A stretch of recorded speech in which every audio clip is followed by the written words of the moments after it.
জাতীয় বিশ্ববিদ্যালয় জার্মান।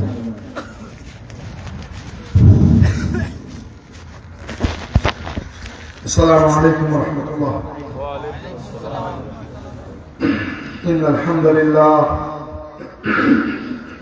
نحمده ونستعينه ونستهديه ونستغفره ونؤمن به ونتوكل عليه ونعوذ بالله من شرور أنفسنا ومن سيئات أعمالنا. من يهده الله فلا مضل له ومن يضلل فلا هادي له. وأشهد أن لا إله إلا الله وحده لا شريك له المتوحد في الجلال بكمال الجمال تعظيما وتكبيرا المتفرد بالتصريف الأمور على التفصيل والإجمال تقديرا وتدبيرا. وأشهد أن سيدنا وسندنا ونبينا وحبيبنا ووسيلتنا ومولانا محمدا عبده ورسوله صلوات ربي وسلامه عليه وعلى آله وأصحابه أجمعين. أما بعد فأعوذ بالله من الشيطان الرجيم. بسم الله الرحمن الرحيم. وما كان المؤمنون لينفروا كافة فلولا نفر من كل فرقة منهم طائفة ليتفقهوا في الدين ولينذروا قومهم إذا رجعوا إليهم لعلهم يحذرون. صدق الله مولانا العظيم. إن الله وملائكته يصلون على النبي يا أيها الذين آمنوا صلوا عليه وسلموا تسليما. بسم الله والحمد لله الصلاة والسلام عليك يا رسول الله. الصلاة على النبي والسلام على الرسول الشفيع الأبطحي ومحمد عربي. শাস্তাগণ সদিয়াখোলা আহলে সুন্নাত ওয়াল জামাতের উদ্যোগে 3 দিন ব্যাপী 15তম তাফসীরুল কুরআন ও সুন্নি মহাসম্মেলনে উপস্থিত সম্মানিত সভাপতি মুফতি আহমদ কবির সাহেব, আমন্ত্রিত উলামা কেরাম এবং শাস্তাগণ সহ এই বৃহত্তর এলাকার সম্মানিত মুরব্বিয়ান আর প্রিয় যুবকবৃন্দ, আল্লাহ রাব্বুল ইজ্জতের অশেষ শুকরিয়া যে আল্লাহ পাক আমাদেরকে মাহফিলে শরীক হওয়ার তৌফিক দিয়েছেন। আলহামদুলিল্লাহ। সম্মানিত হাজিরিন, আল্লাহ রাব্বুল ইজ্জত দুনিয়ার অন্যান্য সমস্ত প্রাণী থেকে মানব জাতিকে যে আলাদা মর্যাদা দিয়েছেন, এই আলাদা মর্যাদা দেওয়ার পেছনে যে বৈশিষ্ট্য, যে গুণ মানব জাতির রয়েছে, সেই গুণটা কোনো শারীরিক গুণ নয়। এবং কি মানুষ আশরাফুল মাখলুকাত হওয়া সত্ত্বেও অনেক ক্ষেত্রে দুনিয়ার আল্লাহর অন্য অনেক মাখলুক মানুষের চাইতে শ্রেষ্ঠ। কোন দিক থেকে? উদাহরণস্বরূপ হায়াতের দিক থেকে একজন মানুষের চেয়ে একজন ফেরেশতার হায়াত কি বেশি না কম? অনেক বেশি। 2 নম্বর, একজন মানুষ কখনো গায়েব হতে পারে না, কিন্তু ফেরেশতা গায়েব হতে পারে, কারণ কি না? তৃতীয়ত, মানুষের শারীরিক শক্তি থেকে অন্য অনেক প্রাণীর শারীরিক শক্তি বেশি। একটা মানুষ একটা হাতির সাথে লড়াই কিন্তু পারবে না। চতুর্থ হচ্ছে, একজন মানুষের গতির চাইতে অন্য প্রাণীর গতি বেশি। ঘোড়ার গতি বেশি না আমাদের চাইতে। শুধু তাই নয়, আপনি চোখের দৃষ্টির কথা বলুন, মানুষের চাইতে তীরের চোখের দৃষ্টি অনেক রকম। শ্রবণ শক্তির কথা বলুন, মানুষের চাইতে তিমির শ্রবণ শক্তি অনেক রকম।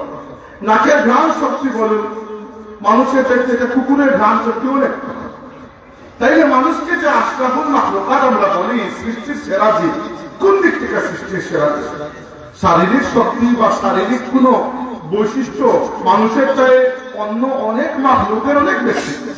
তাহলে মানুষের গুণ বা বৈশিষ্ট্য কোনটা যার মাধ্যমে মানুষ আশরাফুল মাখলুকাত হয়েছে, যার মাধ্যমে মানুষ দুনিয়াতে আদম সন্তান দুনিয়াতে আল্লাহর খলিফা হয়েছে? কোন গুণের কারণে? আল্লাহ কোরআন শরীফে বলেছেন وعلم آدم الأسماء كلها ثم عرضهم على الملائكة فقال أنبئوني بأسماء هؤلاء إن كنتم صادقين।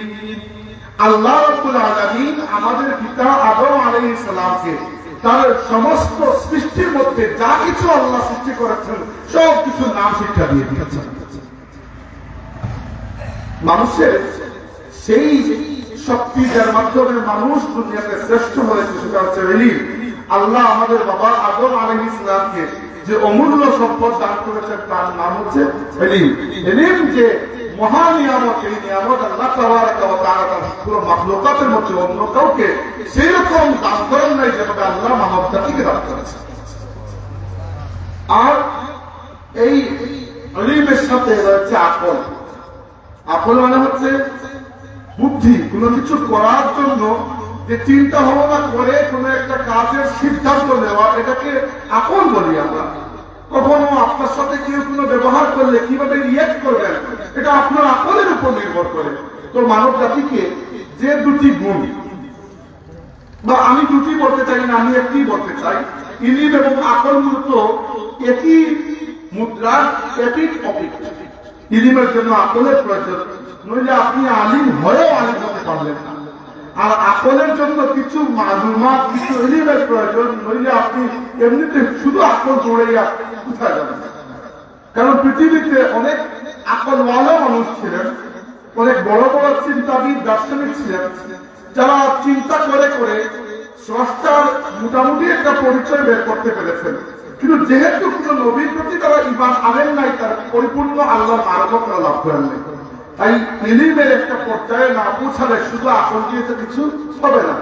তো এজন্য মানব জাতি আশরাফুল মাখলুকাত হওয়ার পেছনে সবচেয়ে বড় অবদান হচ্ছে সেই ইলমের, যে ইলম আল্লাহ রাব্বুল আলামিন আমাদের বাবা আদম আলাইহিস সালামকে দান করেছেন।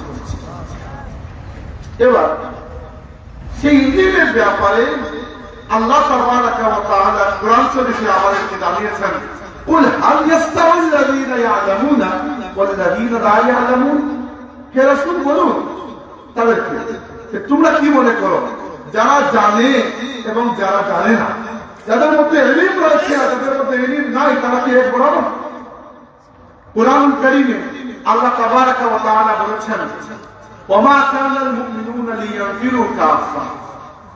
মুমিনদের উচিত নয় যে সবাই অভিযানে বের হয়ে যাবে। একটা এলাকার মুমিন মুসলমানদের সবাইকে না ব্যবসার কাছে, না আল্লাহর রাস্তায় জিহাদের কাছে, কোন কাজেই সবাই একসাথে বেরিয়ে যাওয়া উচিত নয়। কি জন্য? কারণ হচ্ছে ফালাউলা নাফারা মিন কুল্লি ফিরকাতিন মিনহুম তাইফা। আল্লাহ বলছেন তোমাদের প্রত্যেক দলের পক্ষ থেকে একটা ছোট্ট দল কেন বের হয় না? কি জন্য বের হবে? লিয়াতাফাক্কাহু ফিদ্দীন, যেন তারা দ্বীনের ব্যাপারে গভীর ইলম অর্জন করে। ওয়ালিয়ুনযিরু কওমাহুম ইযা রাজাউ ইলাইহিম লাআল্লাহুম ইয়াহযারুন। আর যারা যুদ্ধে বেরিয়েছে আল্লাহর রাস্তায়, অথবা যারা ব্যবসা বাণিজ্যে বেরিয়েছে, অথবা একটা এলাকা থেকে অন্য মানুষ অন্য কাজে নিয়োজিত হয়েছে, এরা যখন আমার এলাকায় ফিরে আসবে, যে ছোট্ট একটা দল ইলম অর্জন করেছিল, এরা যেন বাকিদের কাছে ইলম পৌঁছে দেয়, যেন তারা আল্লাহ শাস্তির ব্যাপারে সতর্ক হয়েছে। অর্থাৎ আল্লাহ তাবারাকা ওয়া তাআলা স্পষ্ট নির্দেশ দিচ্ছেন প্রত্যেকটা জাতির মধ্যে কিছু মানুষকে তাদের জীবন ইলম এবং দ্বীনের গভীর ইলম অর্জন করার জন্য ওয়াক্ফ করতে হবে, যেন এরা বাকিদেরকে সতর্ক করতে পারে। এদেরকে আমরা কি বলি? আলিম বলি। কি বলি? আলিম বলি। আর এই আলিমদের মর্যাদা এতটুকু, রাসূলুল্লাহ সাল্লাল্লাহু আলাইহি ওয়াসাল্লাম একজন আলিমের দ্বীনের মর্যাদা বোঝাতে গিয়ে বলেছেন, নাব্বারাল্লাহু ইমরান সামিআ মাকালাতি ফাওয়াআহা ফাহাফিজাহা ফাবাল্লাগাহা কামা সামিআহা। যে ব্যক্তি আমাদের পক্ষ থেকে নবীর এবং নবীর সাহাবীদের কাছ থেকে বা তাদের পরবর্তী কারো কাছ থেকে নবীর কোন ইলম শিক্ষা অর্জন করলো, সেটাকে হেফাজত করলো, আমল করলো এবং পরবর্তীদের কাছে পৌঁছে দিল, ওই ব্যক্তির চেহারাকে আল্লাহ কিয়ামতের দিন উজ্জ্বল ভরসা করে দিল। সম্মানিত হাজিরিন, এবার যদি ইলমের একটা সংজ্ঞা আমাদের সামনে দাঁড় রাখতে, যে ইলম কি? ইলমের বহু সংজ্ঞা আছে, কিন্তু আমাদের কাছে সংজ্ঞাতেই তো জরুরি হচ্ছে যে আমরা প্রথমে এই জিনিসটা বুঝবো যে কোন কোন ইলম অধিক জরুরি আর কোন কোন ইলম আমাদের সবার জন্য জরুরি নয়। প্রত্যেকটা মানুষের জীবনে ইলম অর্জনের একটা প্রচেষ্টা থাকে। এই প্রচেষ্টাগুলো এক এক জন্য এক এক রকম। যার মেধা এবং যার পরিশ্রম যতটুকু সে ততটুকু ইলম অর্জন করতে পারে, এছাড়া আল্লাহ তৌফিক। কিন্তু একটি ইলমের ব্যাপারে আল্লাহর নবী সাল্লাল্লাহু আলাইহি ওয়াসাল্লাম আমাদেরকে বাধ্য করেছেন, বলেছেন তালাবুল ইলমি ফরিদাতুন আলা কুল্লি মুসলিমিন। ইলম অর্জন করা প্রত্যেক মুসলমানের জন্য ফরজ। এই যে কোন ইলম? এটা হচ্ছে দ্বীনের ইলম। এতটুকু ইলম, যতটুকু ইলম অর্জন করলে আপনি ইসলামের উপর আমল করতে পারেন। আর এর চেয়ে বেশি ইলম অর্জন করা দেখতো আলিম উলামা, সেই একটি দলের যারা সবসময় ইলমের জন্য নিজেদেরকে ফাঁস করে দেবে। আর কিয়ামতের আগে এমন একটা যুগ আসবে, যে যুগটা আমরা পার করছি। রাসূল সাল্লাল্লাহু আলাইহি ওয়াসাল্লাম বলেছেন, ইন্নাল্লাহা লা ইয়াকবিদুল ইলমা ইনতিজাআন ওয়ালাকিন ইয়াকবিদুল ইলমা বিকবদিল উলামা। কিয়ামতের আগে আল্লাহ যখন ইলমকে উঠিয়ে নিতে চাইবেন, আল্লাহ মানুষের অন্তর থেকে ইলমকে কেড়ে নেবেন না, বরং আল্লাহ রাব্বুল আলামিন আলিমদেরকে মওত দেবেন। আলিমরা দুনিয়া থেকে বিদায় নেবে, সাথে সাথে ইলম উঠে যাবে। ইলম যখন উঠে যাবে, আলিমরা যখন দুনিয়া থাকবে না, ইত্তাখাযান নাসু রুউসান জুহালা। মানুষ তখন জাহিলদেরকে নিজেদের আলিম বা ইমাম বানিয়ে নেবে, নেতা বানিয়ে নেবে। ফাআফতাউ বিগাইরি ইলমিন। এবং যে জাহিলদেরকে মানুষ তাদের ইমাম বা নেতা বানিয়ে নেবে, এরা ফতোয়া দিবে কোনো ইলম ছাড়াই। ফাদাল্লু ওয়া আদাল্লু। এর ফলে নিজেরা গুমরাহ হবে, অন্যকেও গুমরাহ হবে। এবার যদি আমরা বাকি সব ইলম, ডাক্তারি, ইঞ্জিনিয়ারিং এইসব বাদ দিয়ে আমরা যে একটু দিনই মাহফিল ইলমে দিনের দিকে আসি, ইলমে দিনের কাজ, ইলমে দিনের যে পর্যায়, ইলমে দিনের যে দিনের সিলসিলা, দুনিয়াতে এটা মূলত শুরু হয়েছে আমার নবী সাল্লাল্লাহু আলাইহি ওয়াসাল্লাম যখন বয়স করেছে 40 বছর, তখন পরিবার পরিজন থেকে একটু দূরে মাঝে মধ্যে মক্কা শরীফের ঠিক বাইরেই একটা পাহাড় ছিল। বর্তমানে ওই পাহাড়কে আমরা জাবালে নূর বলি। ওই পাহাড়ের মধ্যে একটা গুহা আছে। পাহাড়ের গুহা ঢুকে নাম হেরা গুহা। ওই গুহার মধ্যে গিয়ে রাসূল পাক সাল্লাল্লাহু আলাইহি ওয়াসাল্লাম বসতেন, চিন্তা ফিকির করতেন যে এই সমাজকে কিভাবে পরিবর্তন করা যায়, মানুষকে কিভাবে হেদায়েত দেওয়া যায়। তো চিন্তা ফিকির করতেন এবং এই সময়ের মধ্যে মাঝে মধ্যে রাসূল সাল্লাল্লাহু আলাইহি ওয়াসাল্লাম স্বপ্ন দেখতেন। যে স্বপ্ন দেখতেন সকালে আমাকে হুবহু তা বাস্তব হয়েছে। সুবহানাল্লাহ। বিশ্ববিদ্যালয়, মাদ্রাসা, লাইব্রেরি এগুলা কোনো কালচার ছিল না। আরবের মানুষের লেখাপড়া ছিল মুখস্থ করে, তারা একে অন্যের কাছ থেকে যে তথ্যগুলো পেতে ছিল না। আর রাসূলুল্লাহ সাল্লাল্লাহু আলাইহি ওয়াসাল্লাম কখনো কোনো স্কুল মাদ্রাসায় যান নাই, কারণ আল্লাহ পাক চাননি তারা হাবিব সাল্লাল্লাহু আলাইহি ওয়াসাল্লামকে অন্য কোনো ছাত্র বানাতে। আল্লাহ তার নবীকে নিজে সেই সকল জিনিস শিক্ষা দিয়েছেন যা নবী জানতেন না। আমার নবীর সরাসরি শিক্ষক আল্লাহ রাব্বুল আলামিন। তো জিবরাইল আলাইহিস সালাম, ফেরেশতা জিবরাইল এসে যখন বললেন, ইয়া মুহাম্মদ ইকরা, হে মুহাম্মদ সাল্লাল্লাহু আলাইহি ওয়াসাল্লাম আপনি পড়ুন। রাসূল সাল্লাল্লাহু আলাইহি ওয়াসাল্লাম বললেন, মা আনা বিকারি, আমি তো পড়ালেখার এই যে লেখার পরে পড়ার পদ্ধতি ছিল মুখস্থ করা। এরপরে ছেড়ে দিলেন, সুম্মা আরসালানি ওয়া ক্বালা ইয়া মুহাম্মদ ইকরা, ছেড়ে দিয়ে বললেন যে হে মুহাম্মদ সাল্লাল্লাহু আলাইহি ওয়াসাল্লাম পড়ুন। রাসূল সাল্লাল্লাহু আলাইহি ওয়াসাল্লাম আবার বললেন, মা আনা বিকারি, আমি তো করতে পারি না। তখন জিবরাইল আলাইহিস সালাম আবার বললেন, সুবহানাল্লাহ, আল্লাহর নবী সাল্লাল্লাহু আলাইহি ওয়াসাল্লাম শিক্ষক হয়ে প্রেরিত হয়েছেন।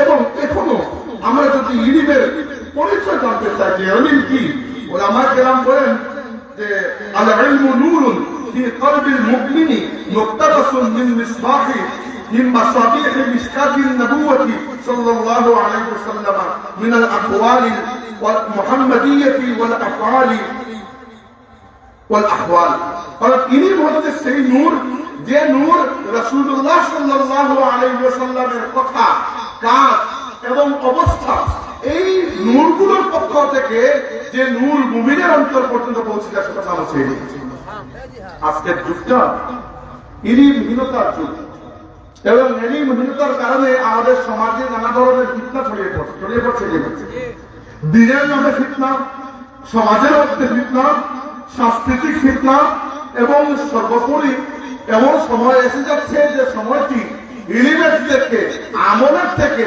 সবচেয়ে বড় দাবি হয়ে গেছে যে আমরা আমাদের ঈমানটাকে কিভাবে রক্ষা করব।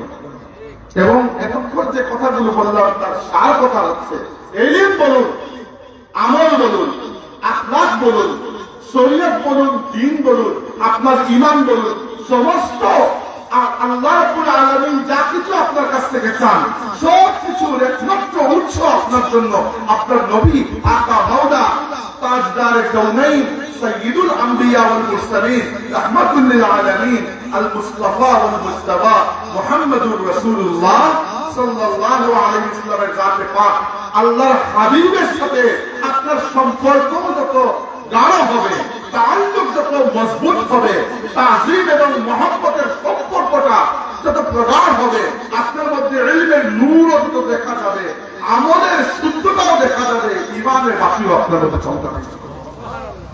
হাজির, ইলমহীনতার কারণে আমরা আল্লাহর রাসূল সাল্লাল্লাহু আলাইহি ওয়াসাল্লামের সাথে সম্পর্ক দুর্বল হয়ে যাচ্ছে।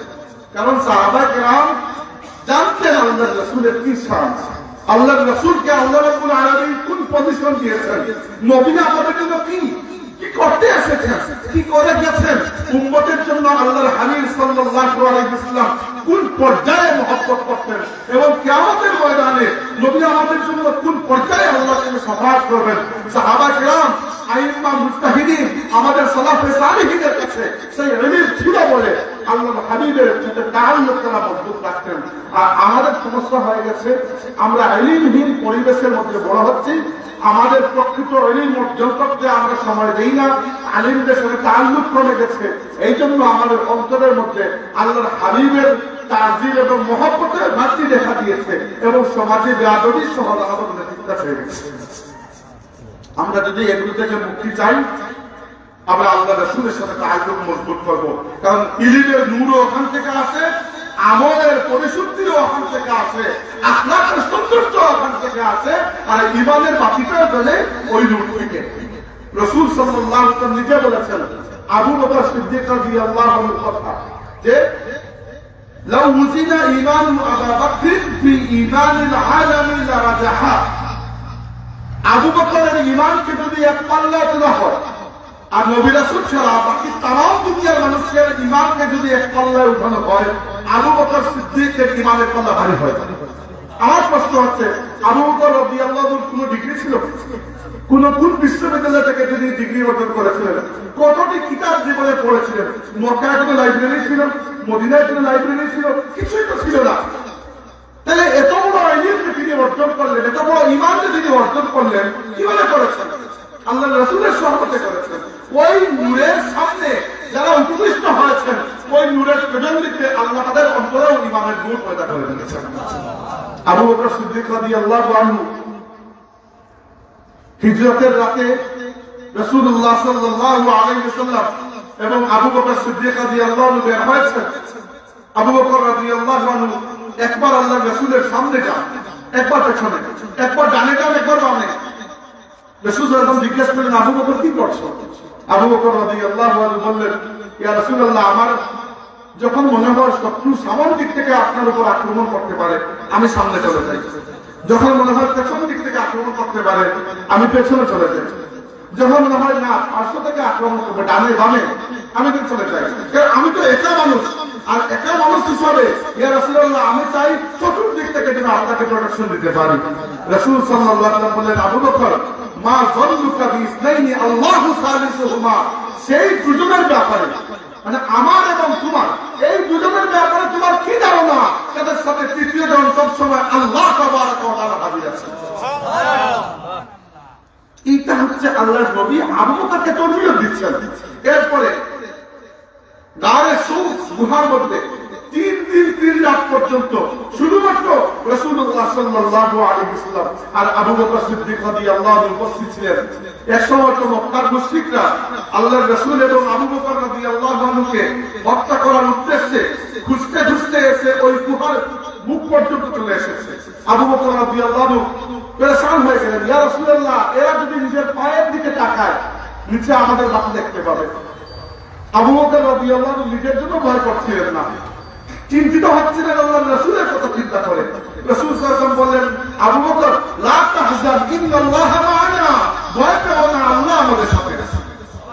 আমাকে বলুন, এই তরবিয়তের পরে আর কোনো ইলমের প্রয়োজন আছে? সাহাবায়ে কেরামের এরকমই ছিল। আবু বকর সিদ্দিক রাদিয়াল্লাহু আনহু রাসূল করিম সাল্লাল্লাহু আলাইহি ওয়াসাল্লামের সারা জীবনের সঙ্গী এবং রাসূল আকরাম সাল্লাল্লাহু আলাইহি ওয়াসাল্লাম বলেছেন, আমি প্রত্যেকটা মানুষের ইহসানের সুদ দুনিয়াতে দিতে পেরেছি, ইহসানের পরিশোধ করতে পেরেছি। একমাত্র আবু বকরের ইহসানের কোনো পরিশোধ করি নাই। আবু বকরের ইহসান, ইসলামের প্রতি আবু বকরের যে অঙ্গীকার, যে ইহসান, তার বিনিময়ে আল্লাহ কিয়ামতের দিন তাকে দান করবেন। একইভাবে এরপরে ওমর ইবনে খাত্তাব রাদিয়াল্লাহু আনহুর অবস্থান। আমাকে বলুন, ওমর ইবনে খাত্তাব রাদিয়াল্লাহু আনহু কোনো ডিগ্রিধারী আলেম ছিলেন নাকি ওমর ইবনে খাত্তাব রাদিয়াল্লাহু আনহু কোনো লাইব্রেরিতে গিয়ে শত শত কিতাব পড়েছিলেন? তখন তো কোনো কিতাবই ছিল না। সাহাবায়ে কেরাম কুরআন শরীফ লিখতেন, নবীর হাদিসটাও সবাই লিখতেন না, 2-3 নবীর কথাগুলো লিখতেন, বাকিরা মুখস্থ করতেন। কিন্তু যেহেতু কোরআন শরীফ আল্লাহর কালাম, তাই নবীর আদেশে কোরআন শরীফ লিখতেন এবং লেখার জন্য কোনো কাগজ ছিল না। উটের পেছনের ওই হাড়ের মধ্যে লিখতেন, মাঝে মধ্যে কখনো চামড়ার মধ্যে, কখনো আবার গাছের ছালের মধ্যে, কখনো আবার মসৃণ পাথরের মধ্যে। এইভাবে লিখে লিখে কোরআন শরীফকে সাহাবায়ে কেরাম জমা রেখেছেন। কিন্তু ওমর ইবনে খাত্তাব রাদিয়াল্লাহু আনহু যিনি ফতোয়া দিলে সাহাবায়ে কেরাম সেই ফতোয়া শুনতেও বাধ্য ছিলেন, আর যিনি কথা বললে অর্ধেক দুনিয়া তার কথা মানতেও বাধ্য ছিল। অর্ধেক দুনিয়া খলিফা ওমর ইবনে খাত্তাব রাদিয়াল্লাহু আনহু কিসে তার মধ্যে সেই ইলম, সেই ঈমান, সেই আমল, সেই আখলাকের নূর পয়দা হলো? আমাকে বলুন, ওমর ইবনে খাত্তাব রাদিয়াল্লাহু আনহু রাসূল সাল্লাল্লাহু আলাইহি ওয়াসাল্লামকে হত্যা করার জন্য উপর থেকে বেরিয়েছেন, তরবারি হাতে নিয়ে। আর কোরআন শরীফের আওয়াজ তার তরবারির মুখ রাসূল সাল্লাল্লাহু আলাইহি ওয়াসাল্লাম এবং মুসলমানদের দিক থেকে ফিরিয়ে কাফিরদের গর্দানের দিকে করে দিয়েছে। এবং ওমর রাদিয়াল্লাহু আনহু ইসলাম কবুল করার পরে রাসূল সাল্লাল্লাহু আলাইহি ওয়াসাল্লামকে জিজ্ঞেস করেছেন, ইয়া রাসূলুল্লাহ, আপনি কি সত্যি আল্লাহর রাসূল নন? রাসূল বলছেন, হ্যাঁ, আমি আল্লাহর রাসূল। তিনি বলেছেন, ইয়া রাসূলুল্লাহ, ইসলাম কি সত্যই আল্লাহর দ্বীন নয়? রাসূল বলছেন, হ্যাঁ, ইসলাম সত্য আল্লাহর দ্বীন। তিনি বলেছেন, তাইলে আমরা ঘরে লুকিয়ে কেন নামাজ পড়বো? আজ থেকে আমরা চলে যাবো কাবা শরীফের পাশে, ওইখানে গিয়ে নামাজ আদায় করবো, আর দেখি কার বাসার ক্ষমতা আছে আমাদেরকে। প্রথমবার কাফিররা বুঝতে পেরেছিল যে মুহাম্মদ সাল্লাল্লাহু আলাইহি ওয়াসাল্লামের হাতে শক্তি চলে এসেছে। রাসূল সাল্লাল্লাহু আলাইহি ওয়াসাল্লাম আরবের 2 জন মানুষের ব্যাপারে আল্লাহর কাছে দোয়া করেছিলেন। মক্কার 2 জন মানুষ যারা সামাজিক রাজনৈতিকভাবে খুবই বুদ্ধিমান এবং খুব প্রভাবশালী নেতৃত্বের যোগ্যতা সম্পন্ন। একজনের নাম আমর ইবনে হিশাম, যাকে আমরা আবু জাহল নামে চিনি। আরেকজন হচ্ছেন ওমর ইবনে খাত্তাব রাদিয়াল্লাহু আনহু। রাসূল সাল্লাল্লাহু আলাইহি ওয়াসাল্লাম দোয়া করেছেন, আল্লাহ আমর ইবনে হিশাম অথবা ওমর ইবনে খাত্তাব থেকে 2 জনের মধ্যে থেকে একজনকে আমাকে দিয়ে দিয়ে দাও। কারণ কি? কারণ এরা মুনাফিক ছিলেন না। এরা তারা যেটা বিশ্বাস করছে সত্যি বিশ্বাস করছে। এক সময় মূর্তির উপর বিশ্বাস করছেন, যখন করতেন পাকাভুক্ত করতেন। এই জন্য আল্লাহ নবী বুঝতে পেরেছেন এরা যখন ইসলাম কবুল করবেন তখন পাকাভুক্ত মুমিন হবেন। এই জন্য আল্লাহ রাসূল দোয়া করেছেন, আল্লাহ আমর ইবনে হিশাম অথবা ওমর ইবনে খাত্তাব থেকে যে কোনো একজনের মাধ্যমে তুমি ইসলামকে সাহায্য করো। আমর ইবনে হিশামের ব্যাপারে ওই দোয়া কবুল হয় নাই, তাই সে আবু জাহেল হয়ে গেছে। আর ওমর ইবনে খাত্তাবের ব্যাপারে ওই দোয়া কবুল হয়েছিল, তাই তিনি আমিরুল মুমিনিন হয়ে গেছেন। হাজির, ওমর ইবনে খাত্তাব রাদিয়াল্লাহু আনহুর যুগে তিনি তার একটা অভ্যাস ছিল সবসময় হাতের মধ্যে খোলা তরবারি। ওই তরবারি কখনো পুষ্পর্ত হতো না, এবং এই তরবারি দিয়ে তিনি ইসলামের বড় পাহারাদারি করেছেন, রাসূলুল্লাহ সাল্লাল্লাহু আলাইহি ওয়াসাল্লামের ইজ্জতের পাহারাদারি করেছেন। এরপরে আল্লাহর রাসূলের দুনিয়া থেকে বিদায় নেওয়ার পরে আবু বকর সিদ্দিক রাদিয়াল্লাহু আনহু যখন খলিফা হলেন, তখন ওমর রাদিয়াল্লাহু আনহু এই তরবারি হাতে ইসলামের পাহারাদারি এবং রাষ্ট্রীয় কাজের দায়িত্ব আঞ্জাম দিয়েছেন। কিন্তু নিজে যেদিন খলিফা হলেন, ওই তরবারি হাত থেকে ফেলে দিয়ে বললেন যে এখন যদি আমি তরবারি হাতে রাখি, ইয়াতীম অসহায় মিসকিনরা আমার কাছে, দুর্বলরা আমার কাছে এসে কাটতে ভয় পাবে, তাই আমি আল্লাহর জন্য এই তরবারিটা আজকে থেকে হাত থেকে ফেলে দিলাম। এবং এই যে তিনি বিনয়ী হয়েছিলেন আল্লাহর ওয়াস্তে, যদিও তার তরবারি ছিল ইসলামের পক্ষের শক্তি, তবুও তিনি এই গরিব মানুষ, দুর্বল মানুষ, অসহায় মানুষের সাথে বিনয় হয়েছিলেন। আল্লাহ তার এই বিনয়কে তো কবুল করেছেন। তিনি যেদিন থেকে তরবারি হাত থেকে রেখেছেন, এরপরে আর কোনদিন তরবারি হাতে নেওয়া লাগে নাই। মদিনায় তিনি বসে বসে আঙ্গুলি হেলিয়েছেন আর রোমান এবং পারস্য সাম্রাজ্যকে মুসলমানরা বিজয় করে নিয়েছেন। এই উমর ইবনে খাত্তাব রাদিয়াল্লাহু আনহু রাসূল সাল্লাল্লাহু আলাইহি ওয়াসাল্লামের তরবিয়ত লাভ করেছেন এমন ভাবে যে যে ইবলিস শয়তান আল্লাহ রাব্বুল আলামিনের কাছে বলে এসেছিল, فبعزتك لأغوينهم أجمعين إلا عبادك منهم المخلصين। আল্লাহ তোমার ইজ্জতের কসম করে বলছে, ইবলিস বলেছে আল্লাহ তোমার ইজ্জতের কসম, প্রত্যেকটা মানুষকে আমি গুমরাহ করব, ইল্লা ইবাদাকা মিনহুমুল মুখলাসিন, তবে তোমার কিছু মুখলাস বান্দা থাকবে, এদেরকে আমি গুমরাহ করতে পারবো না। মুখলাস মানে হচ্ছে, মুখলিস আর মুখলাসের মধ্যে একটা পার্থক্য আছে। মুখলিস মানে সেই ব্যক্তি যে নিজেকে আল্লাহর জন্য খাস করে দিয়েছে, আর মুখলাস মানে হচ্ছে সেই ব্যক্তি আল্লাহ তাকে তার জন্য খাস করে দিয়েছে। এবার ওমর ইবনে খাত্তাব রাদিয়াল্লাহু আনহু সেই পর্যায়ের মুখলাস বান্দা ছিলেন যে রাসূল সাল্লাল্লাহু আলাইহি ওয়াসাল্লাম নিজে বলেছেন, ইন্নাশ শাইতানা লা ইয়াইসা আনকা ইয়া উমর, উমর শয়তান তোমার ব্যাপারে নিরাশ হয়ে গেছে, তোমাকে আর গুমরাহ করা সম্ভব হবে না। আসুন উসমান ইবনে আফফান রাদিয়াল্লাহু আনহু সাহাবীদের আল্লাহর নবীর প্রতি যে তাজিব এবং অঙ্গীকার, যার মাধ্যমে সাহাবায়ে কেরাম দুনিয়ার সর্বশ্রেষ্ঠ মুমিন হলেন, সেই বিষয়টি তো বুঝা দরকার যে কোন এদিনটা ছিল। আর লম্বা করবো না, সময় রাত অনেক হয়ে গেছে, খুব ঠান্ডা, আরো 15-20 মিনিটের মধ্যে শেষ করবো। খেয়াল করুন, উসমান ইবনে আফফান রাদিয়াল্লাহু আনহু রাসূল সাল্লাল্লাহু আলাইহি ওয়াসাল্লাম তাকে সঙ্গে নিয়ে 1500 সাহাবী সহ গেলেন উমরা করতে, কষ্ট হিজরতে। আর মক্কা শরীফ থেকে সামান্য দূরে হুদায়বিয়া নামক এলাকায় কাফিররা তাদেরকে আটকে দিল যে আজকে এবার আমরা আপনাদেরকে উমরা করতে অনুমতি দেব না। মক্কার কুরাইশরা আটকে দিল। রাসূল সাল্লাল্লাহু আলাইহি ওয়াসাল্লাম তখন উসমান ইবনে আফফান রাদিয়াল্লাহু আনহু পাঠালেন যে তুমি যাও, মক্কায় যাও, যে মক্কাবাসীকে গিয়ে বলো যে আমরা যুদ্ধ করার জন্য আসি নাই, আমরা আসছি উমরা করার জন্য, আমাদের পরনে ইহরাম, আমাদের সাথে কুরবানির পশু। উসমান রাদিয়াল্লাহু আনহু গেলেন, গিয়ে কাফিররা বলল যে এবার যাই বলো, তোমাকে, তোমার নবীকে, তোমাদের সঙ্গীদেরকে আমরা এবার উমরা করার অনুমতি দেব না। কিন্তু হে উসমান, যেহেতু তুমি মক্কায় চলে এসেছো আর তোমাকে আমরা সবাই বড় মহব্বত করি, তুমি খুবই নেক আখলাকের মানুষ, তোমাকে আমরা অনুমতি দিলাম, নবীকে তো অনুমতি দেবো না, কিন্তু তুমি চাইলে কাবা শরীফ তাওয়াফ করতে পারো।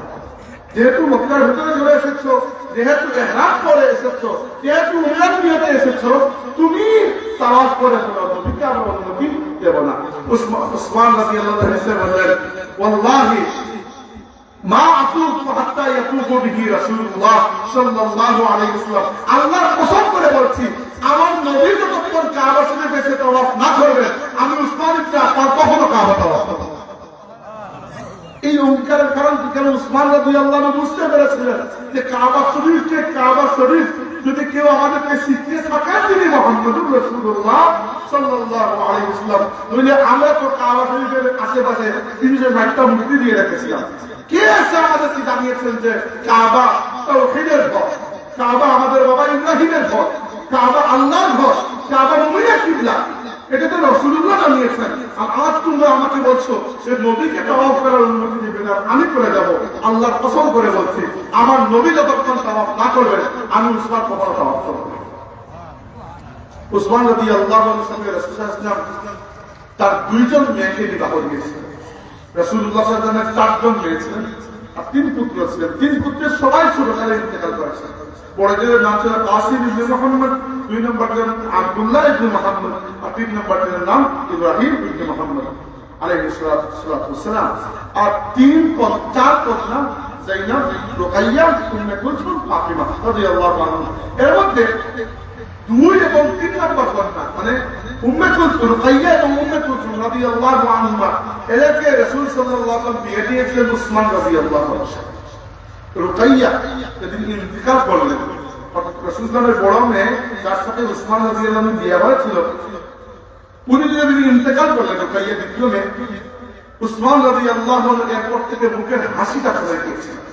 সবসময় রুকাইয়া রাদিয়াল্লাহু আনহা কবরের পাশে আসতেন, জিয়ারত করতেন, মদিনার রাস্তা দিয়ে হাঁটতেন, কখনো তার মুখে হাসি দেখা যেত না। এত বেজার অবস্থায়, এত গমজাদা অবস্থায় তিনি ছিলেন। একদিন রাসূল সাল্লাল্লাহু আলাইহি ওয়াসাল্লাম পেছন থেকে এসে তার কাঁধে হাত রেখে জিজ্ঞেস করলেন, উসমান, তোমার এত ব্যথা মনের মধ্যে কি হয়েছে? তুমি এত ব্যথা কেন পাচ্ছ? এত কষ্ট কেন তোমার মধ্যে?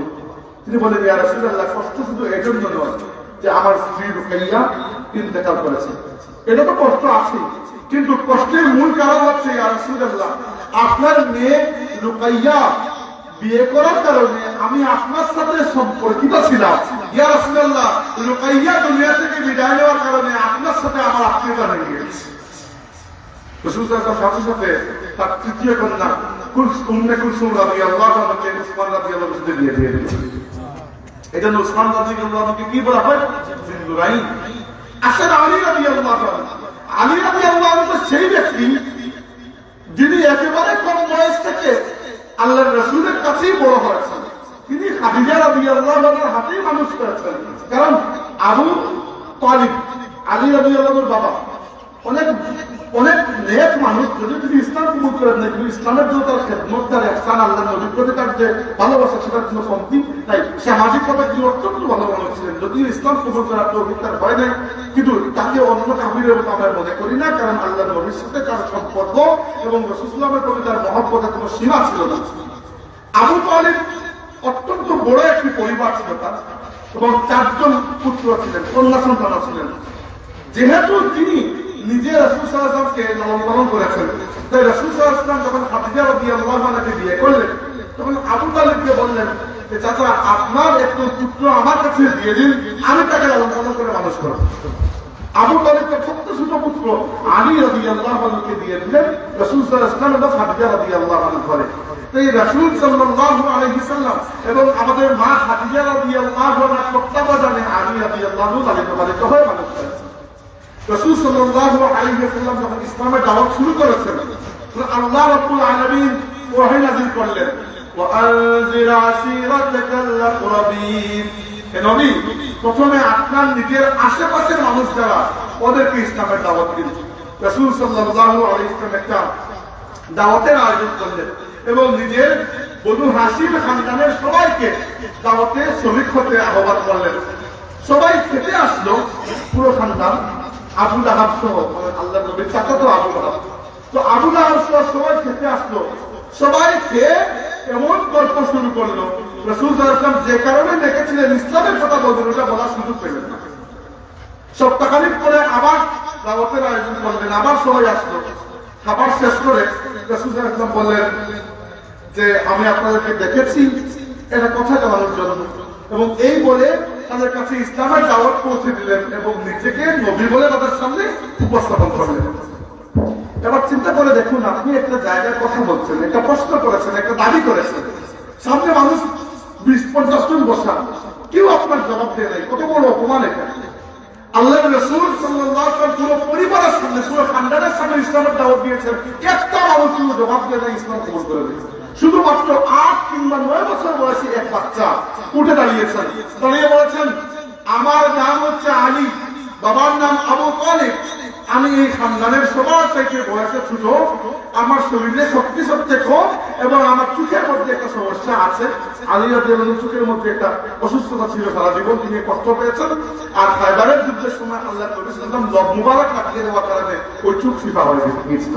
তো আলী রাদিয়াল্লাহু আনহু বলেন যে, আমি এই খানদানের সবার চাইতে বয়সে ছোট, আমার শক্তিও কম, আমার চোখেও একটা রোগ আছে, কিন্তু আমি ওয়াদা দিচ্ছি ইয়া রাসূলুল্লাহ, আমি যতদিন বাঁচবো আমি আপনার সাথে থাকবো। আপনি টিটকারি মারলো পুরো খানদানের সবাই, ইসলাম কবুল করে রাখতে পারবে, টিটকারি মারলো যে তিনি একা চলে গেছেন দুনিয়া বিদায় করতে, আর সাথে কে মাত্র একজন ছোট্ট একটা বাচ্চা আলী রাদিয়াল্লাহু আনহু। কিন্তু আল্লাহ তাবারাক ওয়া তাআলা এত কবুল করেছিলেন।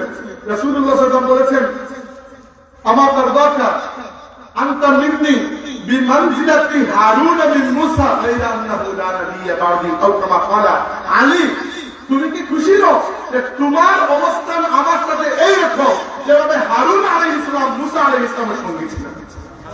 শুধুমাত্র পার্থক্য হচ্ছে মুসাও নবী, হারুনও নবী, কিন্তু আমি নবী হলো তুমি নবী নও, কারণ আমার পরে একজন নবী।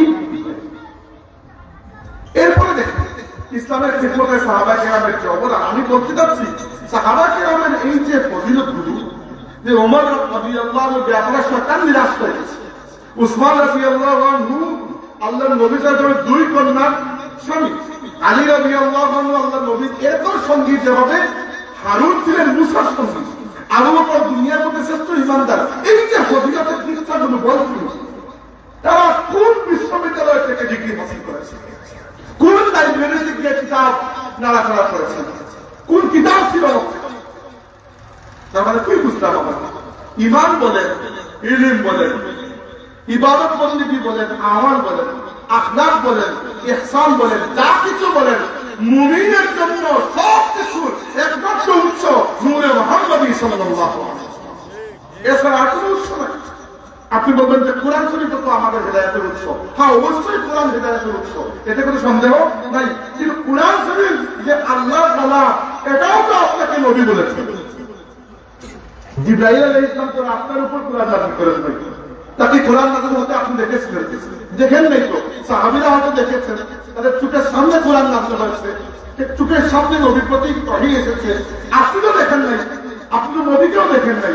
কিন্তু এই যে না দেখে ঈমান আনা, এই যে না দেখে ঈমান আনা, বিশ্বাসটা করা এবং এরপরে দিনের পথে চলা, দিনের ইলম হাসিল করা, দিন পৌঁছানো মানুষের কাছে, এই সব কিছুর পেছনে আমাদের জন্য যদি কোনো মোটিভেশন থাকে, ওইটা আল্লাহর রাসূল সাল্লাল্লাহু আলাইহি ওয়াসাল্লাম, ওই মোটিভেশন আল্লাহর নবী দুনিয়া থেকে বিদায় নেওয়ার আগে বলে গেছেন, ফাল ইউবাল্লিগিস শাহিদুল গায়বা, তোমরা যারা আমার সামনে আছো, আমার কাছ থেকে ইলম হাসিল করেছো, তোমরা আমার দ্বীন, আমার পক্ষ থেকে যে ইলমে নববী তোমাদের কাছে গেছে, ওই ইলমটা তোমরা পরবর্তী যারা এখনো হাজির হয় নাই এদের কাছে পৌঁছে দেবে।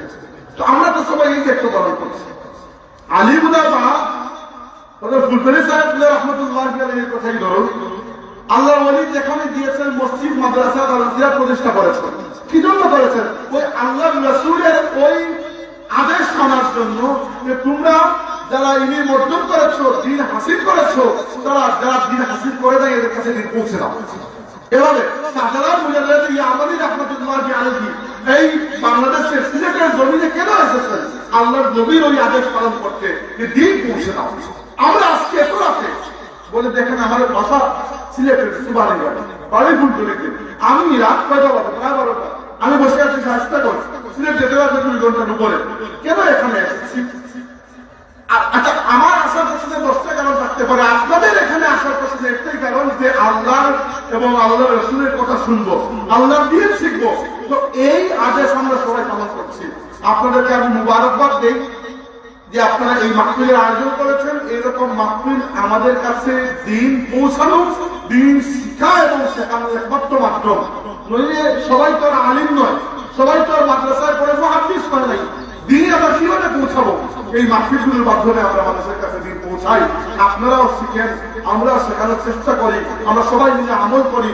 হাজিরিন, আমরা আখিরুজ জামান বা শেষ যুগে চলে এসেছি। এই যুগটা হচ্ছে ফিতনার যুগ, আর ফিতনা মানুষের ঈমানকে নষ্ট করে, আর ঈমানকে মজবুত করার জন্য যার আল্লাহর রাসূলের সাথে যত বেশি তাআল্লুক করে ঈমানটা তত মজবুত হবে। এবং এর প্রমাণ হচ্ছে সাহাবা কেরামের জীবন। সাহাবা কেরামের জীবন থেকে আমরা পাই আল্লাহর রাসূলের সাথে যার তাআল্লুক যত মজবুত, তার ঈমান তত শক্ত। আমাকে বলুন, এই একজন সাহাবীর ঘটনা বলে আমরা পড়ার চেষ্টা করব। মক্কার রাস্তায় একজন আফ্রিকান কালো গরিব সমাজে নিপীড়িত নিষ্পেষিত কৃতদাস বিলাল রাদিয়াল্লাহু আনহু মক্কার রাস্তায় শুধুমাত্র লা ইলাহা ইল্লাল্লাহু মুহাম্মাদুর রাসূলুল্লাহ বলার কারণে মক্কার রাস্তায় তার রক্তের দাগ লেগেছিল। বিলাল রাদিয়াল্লাহু আনহু গলায় দড়ি বেঁধে মক্কার রাস্তায় তারা টানাটানি করছে আর রক্তের দাগ ছুটছুট লেগে থাকতে রাস্তায়। বিলাল রাদিয়াল্লাহু আনহুকে মরুভূমির উত্তপ্ত বালুর উপর শুয়ে তার বুকের উপর পাথর তুলে দেওয়া হয়। বলা হতো, বিলাল তুমি আল্লাহকেও স্বীকার করবে, সমস্যা নাই, সাথে আমাদের দেবদেবীকেও স্বীকার করে না। আমরা আল্লাহকে সাথে বলি নাই, আল্লাহকে স্বীকার করো, তোমার নবীকে মানো, সাথে আমাদের দেবদেবীকেও মেনে নাও। বিলাল রাদিয়াল্লাহু আনহুর জবান থেকে শুধু একটা কথাই বের হতো, আহাদুল আহাদ, মানে আল্লাহ একা, আল্লাহ স্বীকার কোনো শরীক নাই। এই বিলাল রাদিয়াল্লাহু আনহু আল্লাহর নবী সাল্লাল্লাহু আলাইহি ওয়াসাল্লামের সহবতে এমন একটা পর্যায়ে পৌঁছেছেন যে যখন মসজিদে নববী শরীফ তৈরি করা হয়, নির্মাণ করা হয় মদিনায় হিজরতের পরে, তখন সাহাবীদের মধ্যে একটা কথাবার্তা শুরু হয় যে মসজিদ তো তৈরি হলো, ইসলামের প্রথম বড় একটা মার্কাজ, ইসলামের কেন্দ্র, এখন নামাজের সময় আমরা মানুষকে ডাকবো কিভাবে? তো একজন বলেন যে আমরা ঘন্টা বাজিয়ে মানুষকে ডাকবো। দেখা গেল না, ঘন্টা এটা অন্য ধর্মের মানুষের, খ্রিস্টানরা ঘন্টা বাজাবে ডাকছে। আরেকজন বলে যে আমরা আগুন জ্বালাবো। তো বলা হলো যে আগুন রাতে না হোক দেখা দেবে, সকালে বর্ষার মধ্যে তো আগুন দেখা হতে যাবে না। আরেকজন বলে আমরা সিংহায় সুখ দেবো, দেখা গেল সিংহা আরো কোন ধরবে। তো যেটা বের করা হয় ওটা অন্য কোন ধর্মের, অথবা ওইটা কোনো কাজে লাগবে না।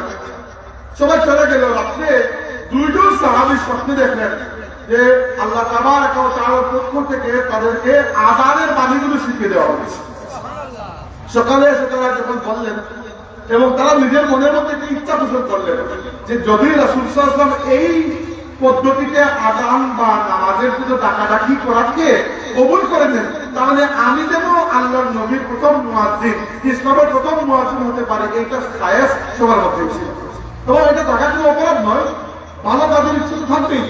যে সাহাবী সত্য দেখেছেন তিনি বড় ইচ্ছা করেছিলেন যে তাকে মুয়াজ্জিনের দায়িত্ব দেওয়া হবে, কিন্তু রাসূল করিম সাল্লাল্লাহু আলাইহি ওয়াসাল্লাম এত বড় বড় সিনিয়র সাহাবী, এত বড় বড় আলিম সাহাবী, রাজনৈতিক, সামাজিক এবং উম্মার খেদমতে সর্বাগ্রে যারা ছিলেন মুজাহিদ, এইরকম কোন সাহাবীকে না ডেকে আল্লাহর নবী ওই মক্কার রাস্তায় আহাদ আহাদ বলে যে বিলাল রক্ত জন্মেছিলেন, সেই বিলালকে দেখে এনে রাসূল সাল্লাল্লাহু আলাইহি ওয়াসাল্লাম বললেন, বিলাল তুমি দাঁড়াও, আযান দাও। এরপর থেকে শুধু নামাজের জন্য নয়, এমনকি যখন রাসূল সাল্লাল্লাহু আলাইহি ওয়াসাল্লামের মন কোন কারণে কষ্ট পেত, মন খারাপ হতো, কষ্ট পেতেন, বলতেন আরিফনা বিকা ইয়া বিলাল, বিলাল আমাদের মনটা খুব কষ্ট, আমাদের মনকে তুমি ভালো করে দাও। বিলাল রাদিয়াল্লাহু আনহু দাঁড়িয়ে বলতেন আল্লাহু আকবার, আল্লাহু আকবার, আর আযানের আওয়াজ শুনে আল্লাহর হাবিবের চেহারা মুবারক খুশিতে ফুটে উঠত। এবং যেদিন মক্কা শরীফ বিজয় হলো 8ম হিজরিতে, আল্লাহর রাসূলের জীবনের সবচেয়ে বড় রাজনৈতিক বিজয় এটাকে বলা যায় এবং দিনী ক্ষেত্রেও সবচেয়ে বড়। ইন্না ফাতাহনা লাকা ফাতহান মুবিনা, সেই ফাতহে মুবিন যখন হাসিল হলো, তখন রাসূল সাল্লাল্লাহু আলাইহি ওয়াসাল্লাম মক্কায় যাওয়ার পরে সাহাবায়ে কেরাম যখন 360টা মূর্তিকে ভেঙে কাবা শরীফকে পরিষ্কার পরিচ্ছন্ন করলেন এবং সেই কাবাকে আবার ফিরিয়ে নিয়ে আসলেন, এই কাবা ইব্রাহিম আলাইহিস সালাম তৈরি করেছিলেন, সেই আকীদা, সেই তাওহীদের উপর আবার কাবাকে ফিরিয়ে নিয়ে আসলেন। আল্লাহর নবী সাল্লাল্লাহু আলাইহি ওয়াসাল্লাম আবার বিলালকে বললেন, বিলাল তুমি আযান দাও। বিলাল রাদিয়াল্লাহু আনহু কাবা শরীফের উপরে উঠে আযান দিলেন। কাবা শরীফের উপরে উঠে দুইজনই আযান দিয়েছেন। প্রথম যখন ইব্রাহিম আলাইহিস সালাম কাবা শরীফ নির্মাণ করেন, তখন আল্লাহ রাব্বুল আলামিন তাকে আদেশ করেছিলেন ওয়াজজিন ফিন নাসি বিল হজ্জ, মানুষকে হজের জন্য আযান দাও। তিনি কাবার উপরে উঠে আযান দিয়েছিলেন।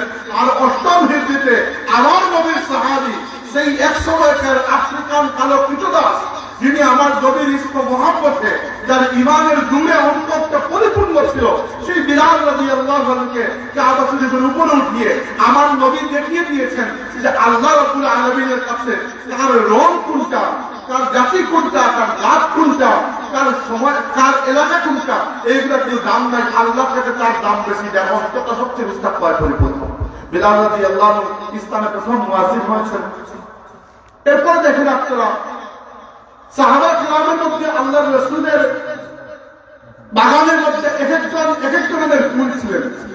খালিদ ইবনে ওয়ালিদ রাদিয়াল্লাহু আনহু ইসলামের খেদমত করেছেন তরবারি হাতে। তার তরবারিকে রোমান পারস্য সাম্রাজ্যের সবাই ভয় পেত। আবার এমন একজন সাহাবী ছিলেন তিনি মোটেও ভালো যুদ্ধ করতে পারতেন না, কিন্তু তার ভয়ে কাফিররা কাঁপত। তিনি হচ্ছে হাসান ইবনে সাবিত রাদিয়াল্লাহু আনহু। তিনি কাফিরদেরকে কবিতার ভাষায় জবাব দিতেন। যারাই ইসলামের বিরুদ্ধে, আল্লাহর রাসূলের বিরুদ্ধে কোন কবিতা রচনা করত, আল্লাহর রাসূলের মসজিদে হাসান রাদিয়াল্লাহু আনহুর জন্য আলাদা মিম্বর ছিল। ওই মিম্বরের উপর দাঁড়িয়ে আল্লাহ নবী বলতেন, হাসান তুমি দাঁড়াও এবং আমাদের পক্ষ থেকে জবাব দাও। হাসানের জবাব শুনে কাফিররা থরথর করে কাঁপত। এই ইলম তারা কোন জায়গা থেকে অর্জন করেছে? এই সব কিছু, এই তাদের ইলম, তাদের আমল, তাদের ইখলাস, তাদের আখলাকের সৌন্দর্য, তাদের ঈমান সবকিছুর পেছনে একটাই সোর্স, সেটা হচ্ছে নূরে মুহাম্মদী সাল্লাল্লাহু আলাইহি ওয়াসাল্লাম। আমরা বক্তব্য শেষ করার আগে কথাগুলোকে সামাপ করতে চাই। আজকের যুগটা, আমি যে আয়াত তেলাওয়াত করেছিলাম যে আল্লাহ বলেছেন সবাই সব কাজের জন্য বের না হয়। একটা সমাজের কিছু মানুষ যেন নিজেদের জীবনকে ওয়াক্ফ করে দেয় ইলম হাসিলের জন্য, যেন এরা বাকিদেরকে ইলম শিখাতে পারে। কারণ কিছু মানুষ লাগবে ব্যবসা করার জন্য, কিছু মানুষ লাগবে ডাক্তার, কিছু মানুষ লাগবে প্রকৌশলী, কিছু মানুষ লাগবে আইনজীবী, কিছু মানুষ লাগবে আবার ফিজিক্যাল লেবার, দিনমজুর। তো এরা অন্য যে কাজ করুক, দিন শিখতে তো এরা তো বাধ্য। এদেরকে কে দিন শিখাবে? আল্লাহ নিজে বলছেন প্রত্যেক জাতির মধ্যে কিছু মানুষ বের হবে যারা ইলমের জন্য নিজেদের জীবনকে ওয়াক্ফ করে দেবে। এরা হচ্ছে আলিম। আর এই ইলম সে ব্যক্তি অর্জন করতে পারবে যার অন্তরের মধ্যে আল্লাহর হাবিবের ইলমের নূর পৌঁছে গেছে।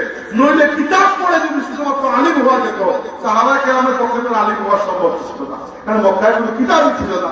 তাই ইলম বলেন আর ঈমান বলেন, সবকিছুর একমাত্র সোর্স রাসূলুল্লাহ সাল্লাল্লাহু আলাইহি ওয়াসাল্লামের জাতে পাক। এবং আমাদের উচিত হচ্ছে আল্লাহর হাবিবের সাথে তাআল্লুক, সম্পর্ক মজবুত করা। সম্মানিত হাজিরিন, হযরত ফুলতুরি সাহেব রাহমাতুল্লাহি আলাইহি জীবনের খেদমতগুলোর মধ্যে একটা বড় খেদমত হচ্ছে আল্লাহর বান্দাদের অন্তরের মধ্যে তিনি আল্লাহর হাবিবের তাজিম ও মহব্বতের এমন বাতি জ্বালিয়ে গেছেন যে বাতি কখনো কোনো বাতির ফিরকার হাতে নিবে না ইনশাআল্লাহ। এটাই আহলে সুন্নাত ওয়াল জামাতের পরিচয়। আহলে সুন্নাত কারা? যারা আল্লাহ রাসূলের সুন্নাতকে অনুসরণ করে, নইলে আল্লাহকে সব বাতিল ফিরকা মানে, এমনকি কোরআনকেও সব বাতিল ফিরকা মানে। কিন্তু তারা কোরআনের সাথে আল্লাহর হাবিব সাল্লাল্লাহু আলাইহি ওয়াসাল্লামের যে অথরিটি রয়েছে সেটাকে কম বেশি করে ফেলে। এজন্য কোরআনকে বাহ্যিকভাবে মানলেও অর্থ বা তাফসীর বা ব্যাখ্যা করার ক্ষেত্রে তারা বিকৃত করে ফেলে। কারণ কোরআনের সর্বশ্রেষ্ঠ ব্যাখ্যা তো আল্লাহর নবী নিজেই দিয়েছেন। তাই আহলে সুন্নাত হচ্ছে যারা রাসূলুল্লাহ সাল্লাল্লাহু আলাইহি ওয়াসাল্লামের সুন্নাত, রাসূল সাল্লাল্লাহু আলাইহি ওয়াসাল্লামের নিজস্ব জীবনধারার আল্লাহর নবী যে ইলম রেখে গেছেন সেই ইলমের ভিত্তিতে পথ চলে। আর জামাত হচ্ছে আহলে সুন্নাত ওয়াল জামাত। জামাত মানে হচ্ছে সাহাবা কিরামের জামাত। যারা সাহাবা কিরামের আকীদা বিশ্বাসের উপরে আছে তারা হচ্ছে আহলে সুন্নাত ওয়াল জামাত। আমরা আহলে সুন্নাত ওয়াল জামাত, তাই তো? আমরা আহলে সুন্নাত ওয়াল জামাত। এটি বলতে লজ্জা করবেন না, এটি ফুলতুলি সাহেব তার ঘরে বসে বানান নাই। সাহাবা কিরামের যুগ থেকে যখন বাকির ফিরকাগুলো নিজেদেরকে মুসলমান পরিচয় দিতে শুরু করলো, তখন আব্দুল্লাহ ইবনে আব্বাস রাদিয়াল্লাহু আনহু সহ তৎকালীন যুগে যে সাহাবা এবং সিনিয়র তাবেঈন ছিলেন তারা বাকির ফিরকাগুলোকে বলতে লাগলেন আহলে বিদআত। কি বললেন? আহলে বিদআত। আর যারা হক সাহাবা কিরামের প্রতি যারা আছে এদেরকে বলতে শুরু করলেন আহলে সুন্নাত। এই দুইটা ক্যাটাগরি হয়ে গেল। আহলে বিদআত যারা, যেমন খারেজি সম্প্রদায়, শিয়া সম্প্রদায়, মুতাজিলা সম্প্রদায়, এইরকম যে সম্প্রদায়, যুগে যুগে এরকম সম্প্রদায় এসেছে। এক সময় খারেজিরা এসেছিল, সমাজ এমনও ফিরকা দুনিয়াতে এসেছে যারা রাসূল সাল্লাল্লাহু আলাইহি ওয়াসাল্লামকে শেষ নবী মানতে চায় নাই। এরা কাফির হয়ে গেছে। এদের নাম হচ্ছে কাদিয়ানী ফিরকা। ওরা সম্পূর্ণ কাফির, এটার সাথে ইসলামের কোনো সম্পর্ক নেই। এছাড়া এমন মানুষ আছে যারা ইসলামের ভিতরেই আছে, থেকেও সাহাবায়ে কেরামের ইজ্জত আসমত তাদের মধ্যে পাওয়া যায় না, বরং সাহাবায়ে কেরামকে নিয়ে সমালোচনা করে দিনটা বন্ধ করে। আছে কিনা?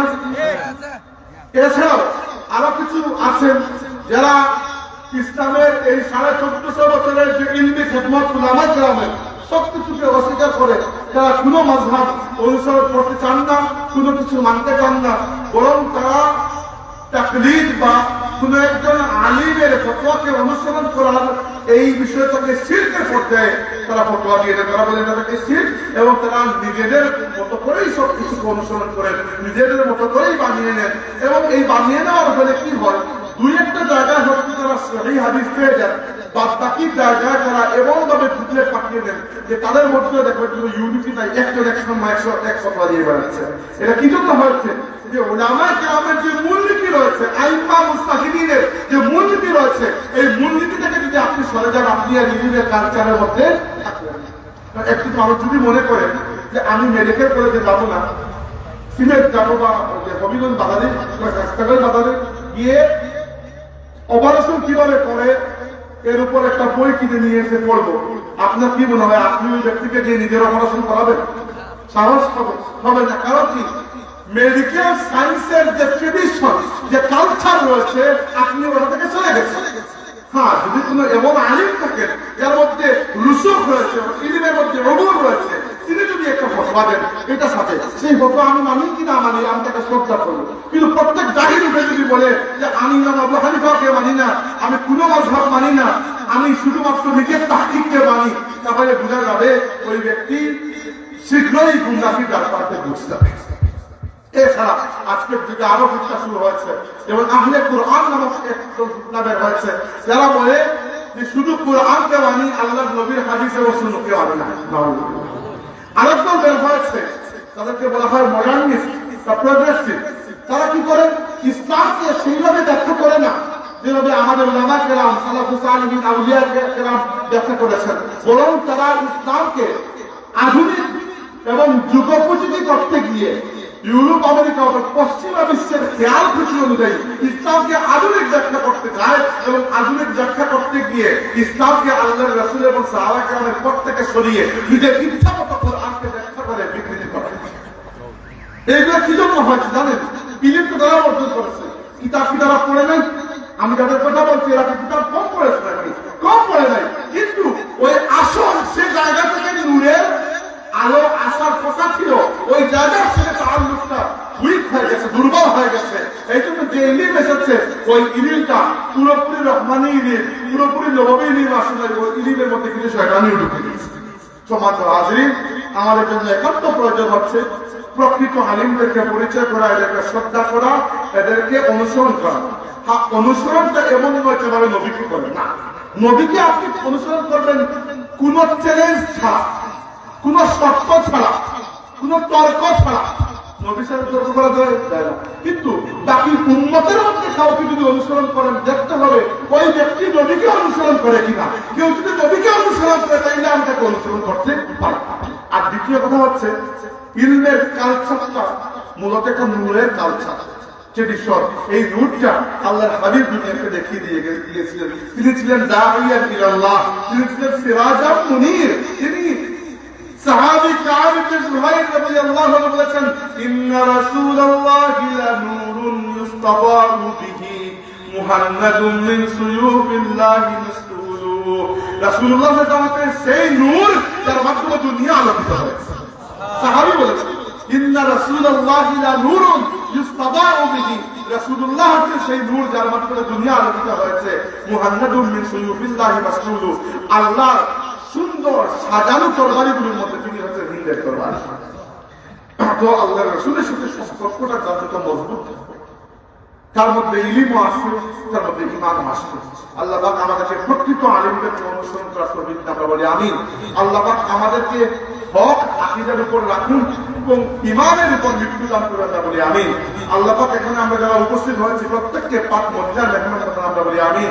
আকুলু কওলি হাযা ওয়া আস্তাগফিরুল্লাহ লি ওয়া লাকুম ওয়া লিসাইরিল মুসলিমিন ফাস্তাগফিরুহু ইন্নাহু হুয়াল গফুরুর রহিম। দুরূদ শরীফ পড়ুন, সাল্লাল্লাহু আলাইহি ওয়াসাল্লাম। আপনারা বললেন না, ভুলোই মেহমান, আমি শুধু দরদের আপনাদের পরিবার কিন্তু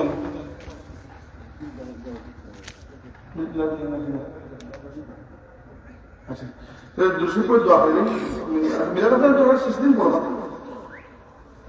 দুরূদ পড় সাল্লাল্লাহু আলা সাইয়্যিদিনা ওয়া মাওলানা মুহাম্মদ ওয়া আলা আলিহি ওয়া আসহাবিহি ওয়া সাল্লাম সাল্লাল্লাহু আলা সাইয়্যিদিনা ওয়া মাওলানা মুহাম্মদ ওয়া আলা আলিহি ওয়া আসহাবিহি ওয়া সাল্লাম আল্লাহুম্মা আমিন আলহামদুলিল্লাহি রাব্বিল আলামিন والصلاة والسلام على سيد المرسلين وعلى آله وأصحابه أجمعين আল্লাহ আমরা এই মাহফিলে তুমি কবুল করো আল্লাহ আল্লাহ এত মানুষের হাজিরিতে তুমি কবুল ফরমাও এই রাতে ঠান্ডার মধ্যে তোমার বান্দা বলে উপস্থিত হয়েছেন আল্লাহ এই মাহফিল থেকে তোমার কোনো বান্দার হাতে খালি করে আনিও না আল্লাহ তোমার কাছে ভিক্ষা চাই আমরা মাফ করো আমরা মা বাবাকে মাফ করে দাও আমরা মা বাবা আপনারা জিন্দা আছেন নেক হায়াত দাও সুস্থ রাখো আল্লাহ বেমার আজার থেকে মুক্ত রাখো আমরা যারা মা বাবা কবরবাসী হয়েছেন তারা কবরের জান্নাতের বাগান বানিয়ে দাও আল্লাহ আমরা বেমারি হলে শিফা দান করো অভাবী অভাবে দূর করে দাও আল্লাহ বহুত মানুষ আছেন পেরেশান মুশকিলের মাঝে আপনি গেছেন আল্লাহ তোমার হাজিরের ওসিলা রিজকা চাইয়ার যে সমস্ত ভাই হল মুশকিলের মাঝে পড়িয়া কান্দিরা আল্লাহ পারিবারিক কারণে কেউ অর্থগত কারণে কেউ অন্য কারণে আল্লাহ তোমার বান্দা আপনাদের মুশকিলের আসান করে দাও তোমার বান্দা আপনাদের মুসিবত থেকে বাঁচাও বেকারির এই মাহফিলের প্রত্যেকটা মানুষের পাঁচ মদিনার মেহমান বানাও হজ্জে মাবরুর জিয়ারতে মকবুল নসিব করো আল্লাহ ভালো ফুল করে সাহেব রাহমাতুল্লাহ আলাইহি আমার খেদমত থেকে কিয়ামত পর্যন্ত করার কি সুযোগ জারি রাখো মওলা এই বৃহত্তর এলাকার মাঝে তোমার এই বৃহত্তর এলাকার মধ্যে তোমার রহমতের বরকত বর্ষণ করো মওলা এই এলাকার অভাবী মানুষের অভাব দূর করে দাও আমরা এই মাহফিলগুলোর প্রদান করো মওলা আল্লাহ আমাদের পথে কাটে হেফাজতে রাখিও তুমি জালিম মুসল্লাত করিও না তুমি দুর্ঘটনার মধ্যে ফেলাইও না ততদিন দুনিয়ার চাপ ইমান ও আফিয়তের সাথে রাখিও দুনিয়া থেকে বিদায় দেওয়ার সময় আমরা ইমান ও আফিয়তের সাথে বিদায় দিও আল্লাহ হাসরের ময়দানে আমাদের তোমার হাবিব ও শাফাআত